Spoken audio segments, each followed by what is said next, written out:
বই পাইছে মুদি, বই পাইছে, বইয়ে মুদি থর থর থর থর থর থর থর থর কি করছে? কাঁপছে। কেন কাঁপছে চলুন দেখি। এই যে দেখেন কি বলছে, ভারত যুদ্ধবিরতি চাই। আরে কিসের যুদ্ধবিরতি? এখনও তো পাকিস্তান শুরুই করে নাই। পাকিস্তানে নরেন্দ্র মোদী চা বিক্রেতা হামলা করে দিছে, আর পাকিস্তান 2 দিন চুপ করে বসেছিল। আর মোদি মনে করেছিল পাকিস্তান বই পেয়েছে। আরে পাকিস্তান একটা মুসলমান কান্ট্রি, মুসলমান কখনো যুদ্ধকে ভয় পায় না। মুসলমান শান্তি চাই, যুদ্ধ চাই না।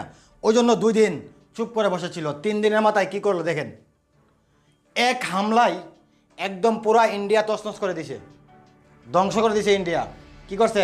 ধ্বংস করে দিছে। মোদি অনেক বড় ভুল করে ফেলছে, মোদি অনেক বড় ভুল করে ফেলছে। আর ওই জন্য এক হামলা পাকিস্তান বুঝিয়ে দিয়েছে।